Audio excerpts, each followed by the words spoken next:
Dear colleagues, ladies and gentlemen, welcome to The View from the Thoraxcenter for Radcliffe Cardiology. I'm Nicolas from Mieghem from the Erasmus University Medical Center. And as always, I do these presentations together with my good friend and colleague Joost Daemen. And this time it is the wrap-up of the ESC 2023.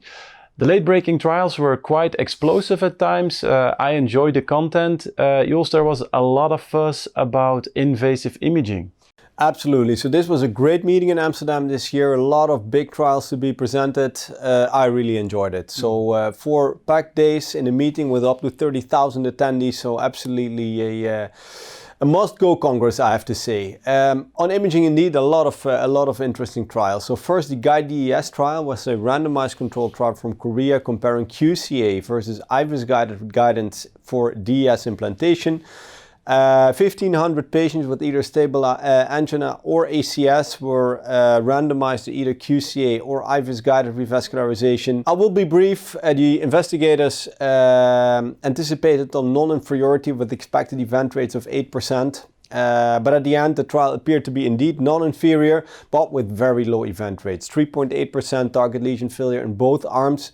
And with that, the investigators concluded that the QCA-guided revascularization strategy, or stenting strategy, could be a proper alternative, specifically for sites in which there is no IVUS available. So interesting concept. This is the first time this is really prospectively tested. It attests to the fact that QCA indeed could be a potential alternative, but at the downside of the fact that this trial was with these low event rates not powered to assess the potential of imaging in all kinds of patients with more complex anatomies. But it's maybe the first of a series of trials that puts invasive imaging into maybe clinically proper perspective, because at one point we were saying, well, invasive imaging for all and always, and then you will have the best results for all your patients. And there are some nuances to that. I think there are definitely some lesion phenotypes that would fare better with invasive imaging, but it's not like mandatory for all, I think. Well, that was obviously the big debate during the meeting, specifically during the sessions on Sunday as ILUMIEN 4 was presented. So you know ILUMIEN 4, the big, maybe landmark OCT trial, a trial that ran in 80 sites across the globe, randomizing 2,500 patients to either a OCT-guided revascularization versus a angio-guided approach in patients at high risk of future events, so being either those with ACS, diabetes, or more complex anatomical lesion subsets. All of these patients had a post-PCI OCT, and the trial was designed with the co-primary endpoint of post-PCI minimal stent area and that was of course important, target vessel failure at 2 years. So what happened? OCT guided revascularization resulted in approximately 4 millimeter longer stent, somewhat more post-dilatation, larger balloons, and also 30% more radiation and 34 mils more contrast. With that, the investigators were proved superiority in terms of the first co-primary endpoint being minimal stent area. So minimal stent area was 5.4 in the angio-guided arm versus 5.7 in the OCT-guided arm. And there were less stent edge dissections, better stent expansion, less procedural complications, and less residual focal disease in those that were treated and guided by OCT. Soft endpoints. Soft endpoints, but again, the MSA was a co-primary endpoint based on the ILUMIEN tree on which the trial was powered for this endpoint. But then, interestingly, the clinical endpoint appeared to be non-significant. 8.2% event rates in the angio-guided arm, 7.4% event rates in the OCT-guided arm. With that, a 10% reduction, non-statistically significant. And then obviously everybody was a little bit surprised following a lot of trials on IVUS that were positive. Now a OCT trial that was essentially negative. The investigators in Seattle tried to explain that within each of the individual subsets of the endpoint there were reductions like 27% reduction in death, 20% reduction in MI, very consistent with each of the IVUS trials, but interestingly overlapping event rates for target vessel revascularization, and that was unseen and explained by the authors as potentially a fact or a proceeding of the fact that the trial ran during COVID, in which a lot of patients with stable symptoms refrained from going back to the hospital with stable symptoms. I think it's a rather weak explanation. I'll come back to that somewhat later in this wrap up. But what I found a little bit of a disappointment is that there were no details on the efficacy of stent optimization, on how many patients actually achieved optimal stenting criteria, because this protocol was very rigorous in how investigators needed to handle the optimization strategy. Follow-up study. No details on that, but obviously there will be follow-ups on that. Yeah, well, you know, personally I find this MSA primary endpoint is an important one. It is on the concept, the hypothesis, the framework, if you will, of imaging guidance. And that was met. But you know, the most relevant to us and to the community should be the clinical endpoint. And I think you know, at one point you also have to accept that, you know, the mechanistic endpoint doesn't translate into a clinical endpoint. Well, you know, that's also an important message, and rightfully so. This was a very well designed trial that was published in the New England Journal, and I think it is useful because I think it also underscores what we said after the first trial. Not all coronary phenotypes are the same, right? And some will demand more invasive imaging to optimize, and some won't. Yeah. No, that's correct. I think with one comment with respect to minimal stent area, this has been for a long time been the most important and most consistent predictor of stent failure. So it is important, but again, the difference is 0.3 square millimeters. So it's a relatively small difference. Then, as anticipated, also the October trial, and that was an interesting one. So this trial assessed the stepwise OCT-guided PCI strategy in patients with true bifurcations versus an angio-guided approach. A study run by Niels Holm from Sweden, 1,200 patients, 38 sites that were randomized in 13 countries, also during COVID, started also exactly as ILUMIEN 4 in 2018. Patients could be enrolled with either stable or unstable angina with the primary endpoint of CV death, target vessel MI, or ischemia-driven revascularization, and again, as within ILUMIEN 4 at 2 years. The protocol recommended 3 OCT runs, so 1 pre, 1 post rewiring of the side branch, and 1 to assess the final result. Also here, the use of OCT resulted in significantly more contrast, 100 mils more contrast on the OCT arm, and procedures that took on average 33 minutes longer, so that is significant. But guess, surprisingly, this trial was tremendously positive, with a 30% reduction in the primary endpoint of target vessel failure at 2 years. 14% in the angio-guided arm versus 10% target vessel failure rate in the OCT-guided arm. So with that, the trial definitely surprised me a little bit. But again, a very positive news for a OCT-guided strategy in OCT. But that was despite the fact even that IVUS was used in 15% of the cases in the angio-guided arm. So that to me even more strengthened the findings even further. Yeah, but 15% in the other arm is low, eh? Yeah, so it's low, but you would expect it's at least some benefit. But anyway, what I think is important to underscore is that this trial was clearly positive, 1,200 patients, so this was not a small trial, also very rigorously performed. But when asking the investigators for the rationale for this benefit, there was actually no clear explanation. And that I found a little bit of a pity, because if you look at the supplement of also this trial was published in New England, no differences in bifurcation stenting strategy, no differences in final kissing balloon inflation, no differences in rewiring, recrossing, etc. So the difference likely must be in more attention to how you position the stents, making sure that there are no disrupted struts within the lumen on the second OCT run, etc. So something that also will hopefully become clear in the near future. But a trial that was, I think, very interestingly and highly positive. Well, it's a positive trial, but then at the expense of 100 cc's of additional contrast, half an hour longer procedure time, that is a lot. Then what I question is how reproducible will this be in everyday clinical practice? When this is not, you cannot extrapolate this to every cath lab in the country.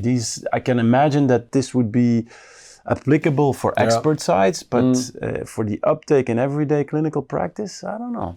Yeah, that's the question. I mean, obviously the sites which were participating in this trial were highly selected. They were well trained to follow a very rigorous protocol.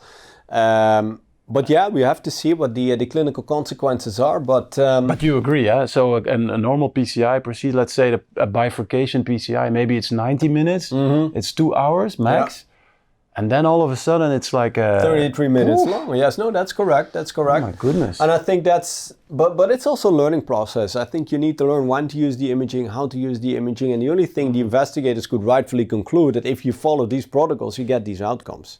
And that I think is yeah, you cannot ignore the evidence in this case, but it comes at a price, and the price in this case is contrast and time and dedication to do your job properly.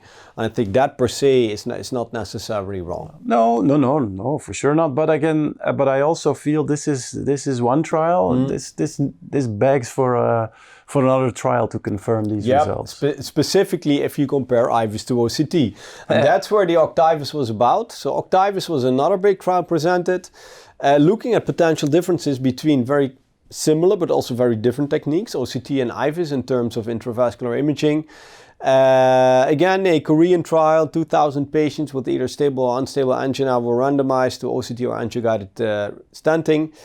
66% stable disease, 33% diabetes, 12% left main.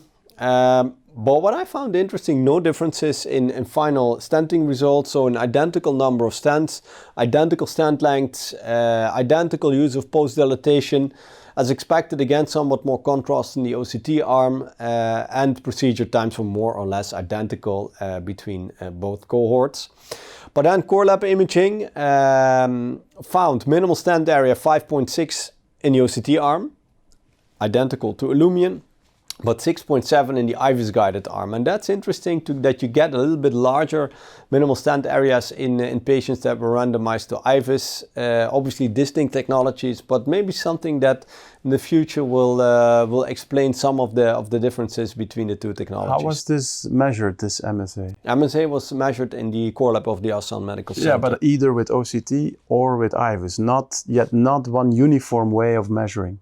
No, so the MSA was measured with OCT in the OCT arm and with IVUS in the arm. That also will give you differences, huh? Well, that is the everlasting discussion. There are people in the world who say that with IVUS you overestimate the true lesion diameter, but the most recent studies comparing high definition IVUS, which was largely used in this trial, versus OCT actually do not show any differences in OCT versus IVUS versus phantom measurements in bench testing models. So I don't think this is a true problem. But that's my opinion based on the most recent data. But I like this study, and you know, if I look at my own personal practice, I do find IVUS easier to use.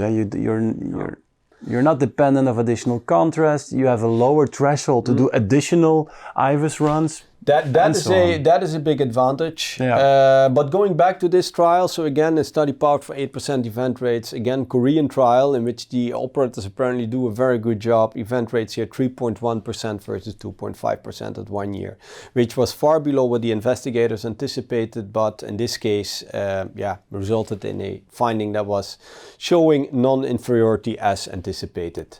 So interesting, but again, different technologies that might have their respective benefits in different patient and lesion phenotypes. So I think that is something that we need to be respectful of. Yeah, but a lot of credit to Deok-Woo Park and our friends in South Korea. Absolutely, fantastic job. Yep. To put all these things in perspective, Greg Stone pulled all these data into a sort of new network meta-analysis now encompassing 20 trials, almost 14,000 patients that were enrolled in randomized controlled imaging trials. And when he pulled all these data, the network demonstrated a significant benefit for imaging-guided PCI. So now also adding October and ILUMIEN 4 to all these IVUS trials from the past. And what was interesting now for the first time ever, that the model showed a 25% reduction in all-cause mortality when you do imaging-guided PCI in a wide range of patient and lesion subsets. Yeah, I have an issue with that because one of the biggest one, ILUMIEN 4, did not show that. Well, ILUMIEN, I think that is the benefit of these meta-analysis and network models, is that you can at least correct for the fact that each of these individual trials was simply not powered for hard endpoints, because that would allow or would recommend trials with 10 to 15,000 patients. But there are also limitations with the meta-analysis. That is, I think, why, you know, at the end of the day, the gold standard is a randomized controlled trial. And I have always issues when you overrule the largest contributing trial. And that's, I think that's a nice comment. What I like about that is that Davide Caparano did a very nice job in summarizing this meta-analysis and something that is understandable for all of us. And he summarized that now, if you look at all the data available thus far, the benefit of imaging versus angio guidance is clear.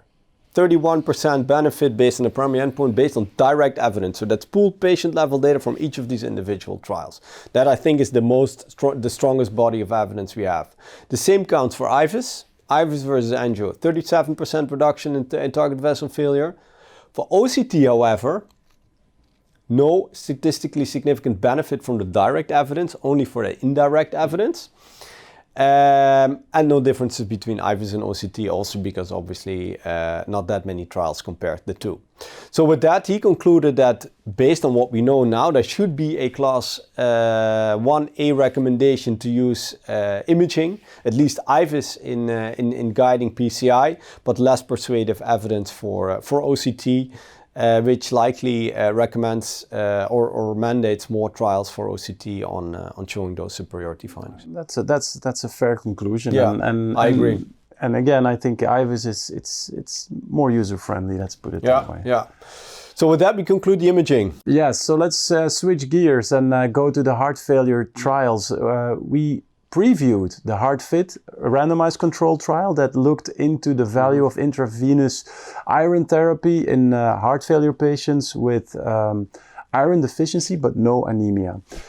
Interesting trial in my opinion. More than 3,000 patients were one-to-one randomized. The mean ejection fraction was 30%, and the patients, and this is important, were in New York class 2 or 3, so they were ambulatory. They were non-anemic. And then turned out that the primary endpoint, which was a composite of death, heart failure hospitalizations, or change in 6-minute walk test, was no different between the invasive iron therapy and the control arm. And that was a surprise to me. I anticipated a positive trial. But we already had this Ironman trial from the UK that was also negative. Last year was presented and was indeed also failed its primary endpoint.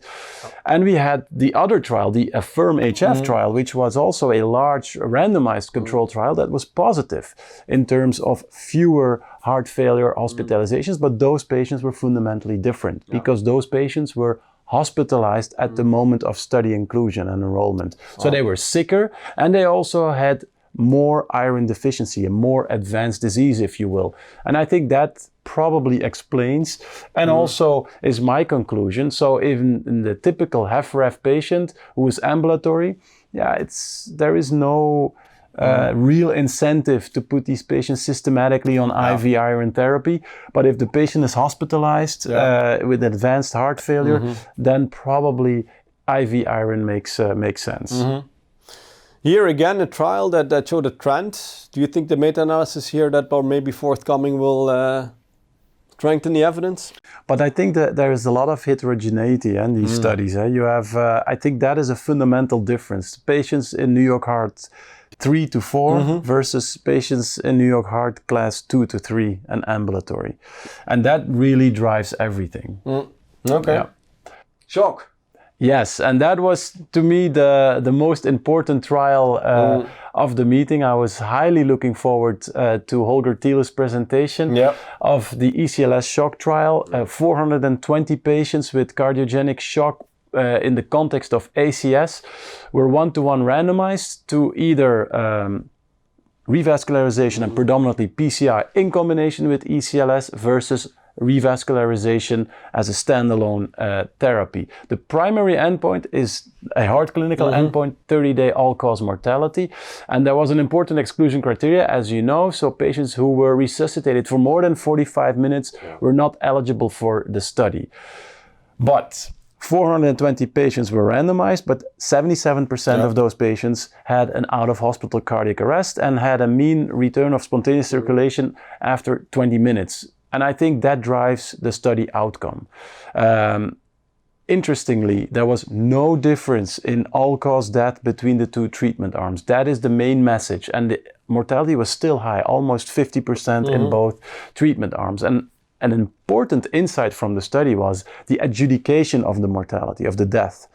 50% of the patients had refractory cardiogenic shock. And that is an important observation because, and it also is a little bit in line with our thinking that, you know, ECMO or ECLS will increase the afterload to the LV, an ischemic ventricle at that point in time. And you will only increase the afterload, so you will increase myocardial oxygen consumption. That cannot be a good thing, and probably that explains the 15% cardiac death or death rate due to cardiogenic shock or deteriorating cardiogenic shock. But also in 1 in 4 of the patients, it was brain injury. So the cause of death was brain injury. And this is a very important observation because how do you affect that with an ECLS system? You can't. These patients are just dead up front and you will not gonna revive them. It's not gonna happen. So there were some comments in terms of the inclusion-exclusion criteria. Also, what we discussed in our preview, what would be the venting rate of these patients? Well, the venting rate was very low. Only 5% were vented from the get-go. That is low. But it's hard to believe that would affect the primary outcome of this study.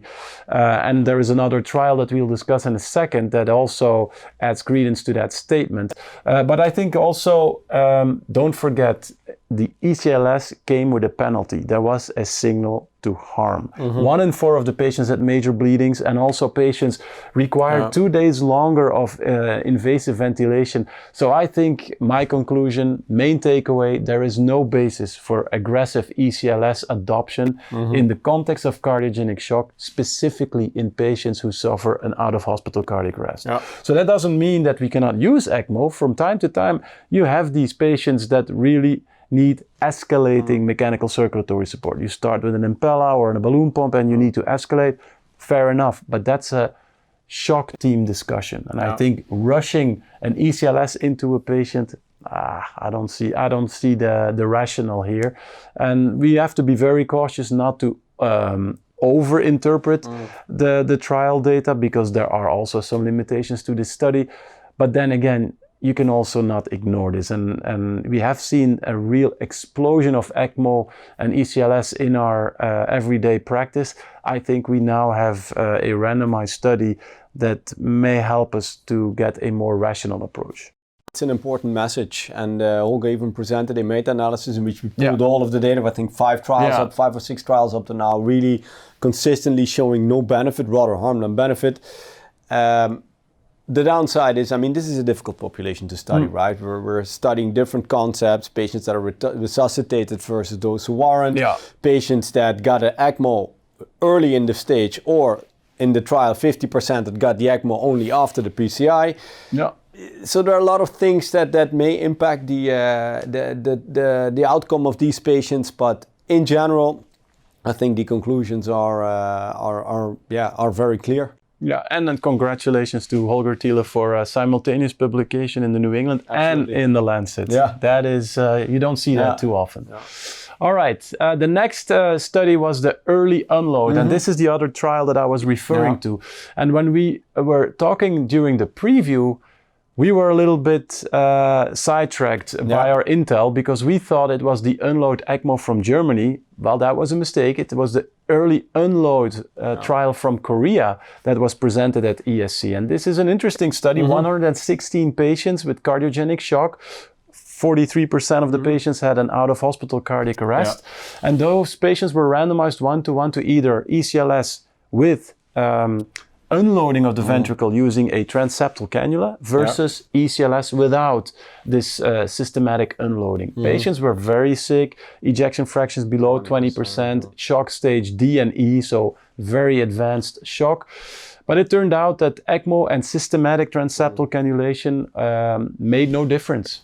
That said, 50% of the control arm eventually also received any form of rescue or crossover transeptal cannulation, so that affected the interpretation. But at the end of the day, the primary endpoint, that at 30 days, was again between 45 and 50%, more or less similar to what Holger showed in the ECLS-Shock trial. I expected the negative study. It turned out to be a negative study. I think venting and unloading is important in the context of ECLS. And in my opinion, we should put some kind of unloading or venting device in all our ECMO patients in the context of cardiogenic shock. I think that is a wise thing to do. It's just identifying the best patients for an MCS and for an ECLS. Yeah, absolutely. Yeah, and then also the question how to do that. And in this case, it was transeptal cannulation. It's not something we routinely do. No. Yeah, that's definitely a different way of unloading, because you cannot call it venting per se. It is unloading, but it's not venting. I don't think you will affect the aortic valve, the opening of the aortic valve with an impella and a balloon pump. There is a little bit of a different approach of unloading and thus also venting the ventricle.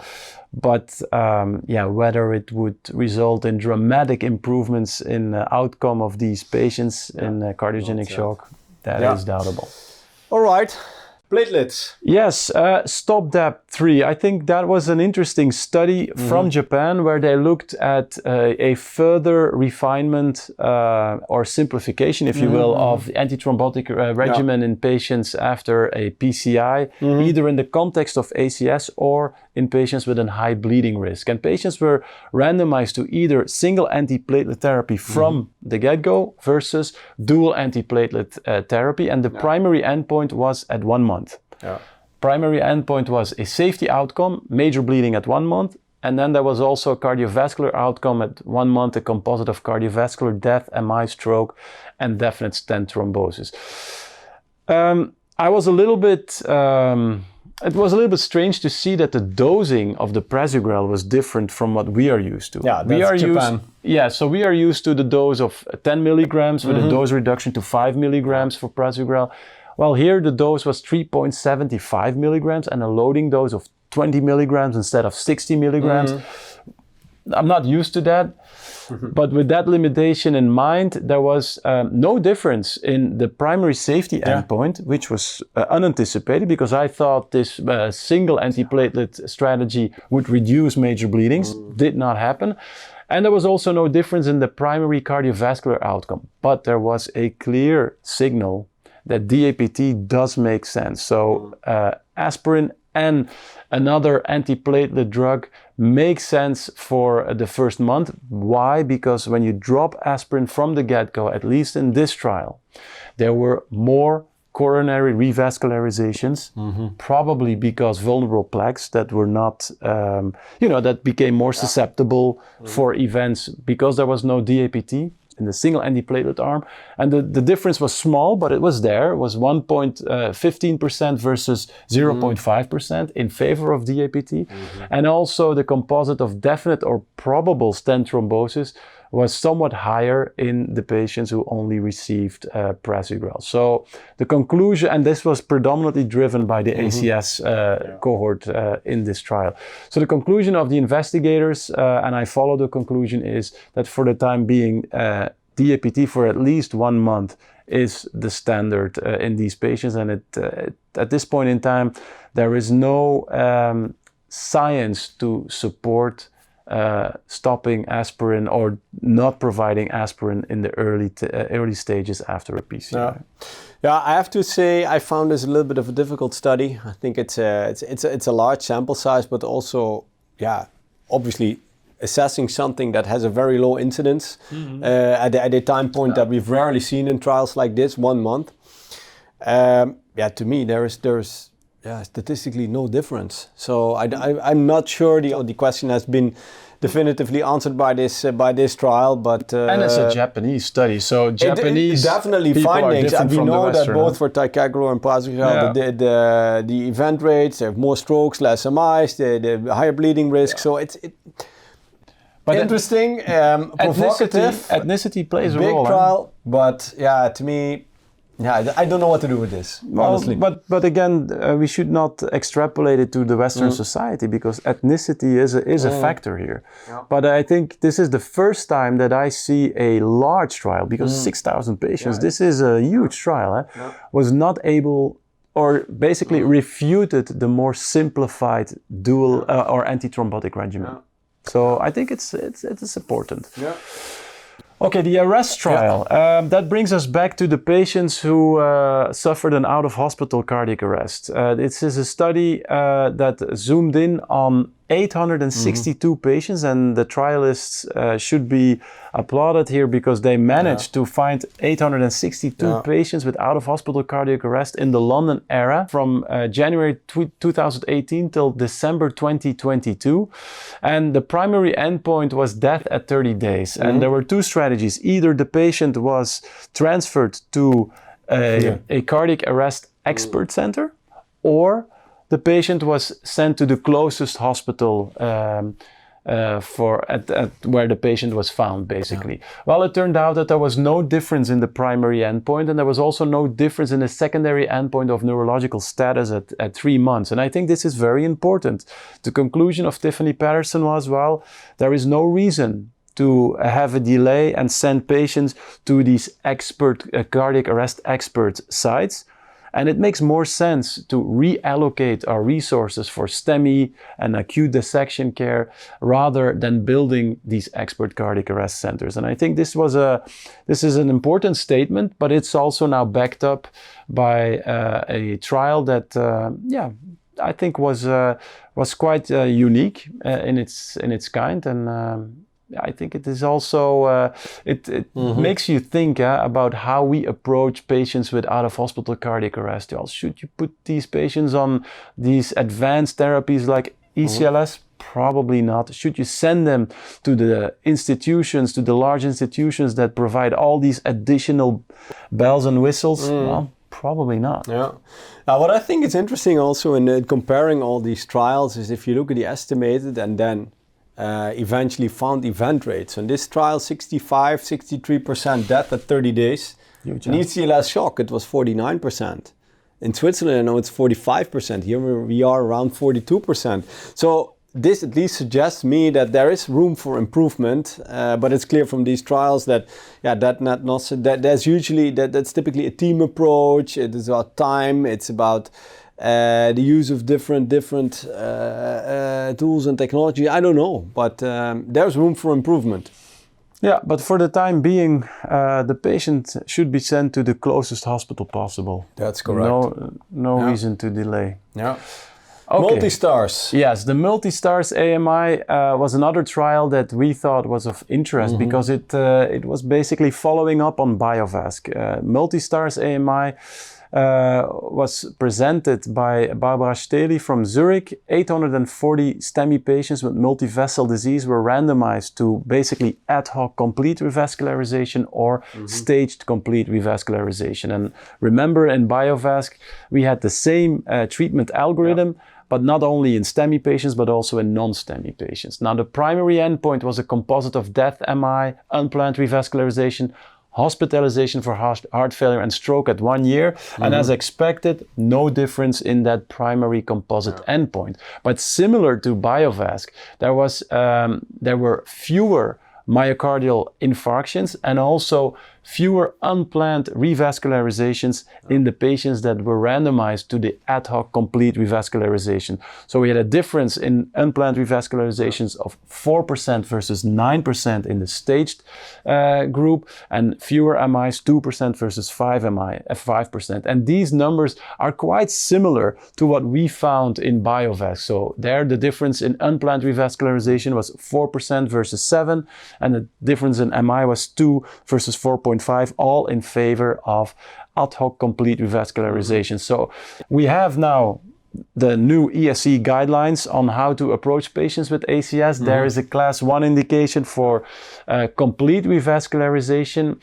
I think the way to go is continue with ad hoc complete revascularization whenever technically feasible. That would be my recommendation based on not only Multistars AMI, but also on the BioVasc randomized controlled trial. Yeah, I absolutely agree.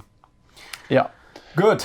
That brings us to the new ACS guidelines. I think we didn't discuss them in our preview, but I think it's worth mentioning. Rob Byrne presented this 108-page new guideline on how to manage patients with ACS, so both STEMI and non-STEMI. Obviously, there's a lot of new things, a lot of data to look into if you have the time.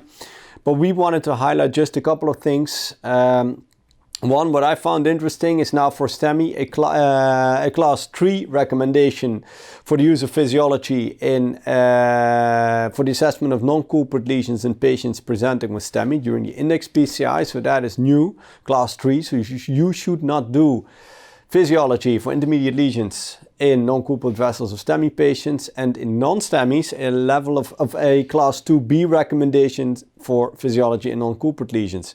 So not so good news for physiology. For imaging, conversely, a class 2A recommendation now to use imaging to guide PCI in patients who present with ACS, and a class 2B recommendation for the use of imaging, particularly OCT, in non-STEMI patients with ambiguous culprits. And that I found a little bit of a disappointment, because to me, that's where OCT has its largest value, and just these patients in which they present with non-STEMI, the culprit is not clear. We know that physiology typically fails. A lot of these patients do have a negative physiological results, but they do have plaque ruptures or erosions, and that's where I think OCT can make a big difference. So this recommendation I don't clearly follow, but at least that's what it is. With respect to platelets, now a level of a class 2A recommendation for stopping DAPT 3 to 6 months already also in ACS patients. So we knew that from stable, but now also a recommendation that applies for patients with ACS in case they are not at a high restenosis risk. So also something new. And then finally, what I wanted to mention, and that's in line with the ARREST trial as well. So routine immediate angiography after resuscitated cardiac arrest is no longer recommended in hemodynamically stable patients without persistent ST segment elevation. Level of a class recommendation 3. So that I think is an important one also to all our ICCU and ER colleagues. No need to call the interventional cardiologist at 2 in the morning to do an angio in all resuscitated patients. Yeah. I think very well said. In terms of the downgrading, if you will, of coronary physiology in the context of ACS, I totally agree with that, and it also fits with our line of thinking. I think at one point we will see a further downgrading of coronary physiology in favor of invasive imaging. At least that is my expectation, because also imaging and whether it's invasive imaging but also angiography allows you to get an appreciation of the coronary physiology. It's also a lot of work what you're doing in Phase 3. I think that is where the field is heading. In terms of the imaging, I agree with you. For ambiguous lesions, that is where OCT is the differentiator. The sensitivity of OCT for those patients, that really it's unparalleled. Yes, and exactly. That's I think also the conclusion of all these things we just said. Yeah. All these tools and techniques are they are complementary, and not each technique is ideal for each patient and each lesion. And as we said, for non-STEMI it may be OCT. For stable patients, I do believe that physiology can have a critical value, but that means it's patient-tailored care with all the tools and technologies we have. We're almost coming to an end. There was a lot of data on ESC, so this is a bit of a longer wrap-up than what you're used to. But 2 or 3 more small things that we wanted to mention. One is some other peculiar news on physiology. A meta-analysis on IFR and FFR trials. So almost 4,000 patients from iFR-SWEDEHEART and DEFINE FLAIR were pooled with respect to their 5-year outcome. Simply because of the fact that in DEFINE FLAIR, a significantly increased mortality rate was seen in patients randomized to the IFR-guided revascularization strategy. There was also something seen in iFR-SWEDEHEART, however not statistically significant.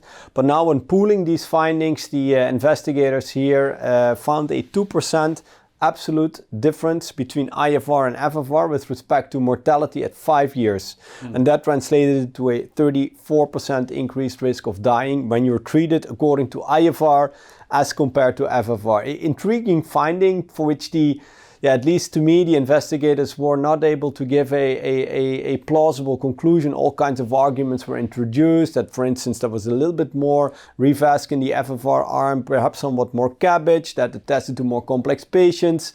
Mean values of physiological findings were significantly higher within these trials as compared to the initial trials within the FAME portfolio. I don't really see how that can explain the outcome, particularly since event curves for MI and repeat revasc were completely overlapping. So it was just mortality.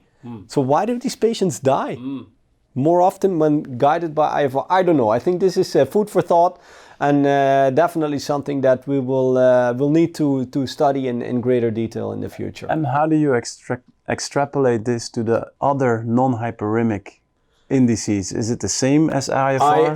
I would dare to say that IFR, and that is based on all the validation trials for each of the individual non-hyperemic pressure ratios we did, being either DPR, RFR, or large DPR, or whatever you may use. I think those are directly applicable to IFR. I don't think that counts for the angio-based technology. I think that's a different animal. I don't think we can put these in any of these two boxes.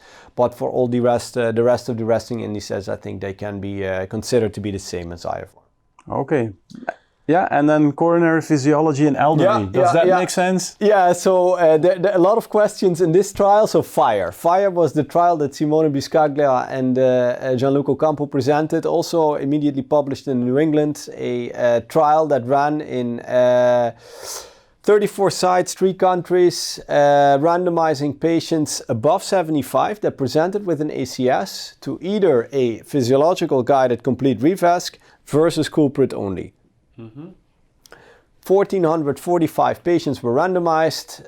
Finally, mean age was 80 years. 1/3 presented with a STEMI, 37% women.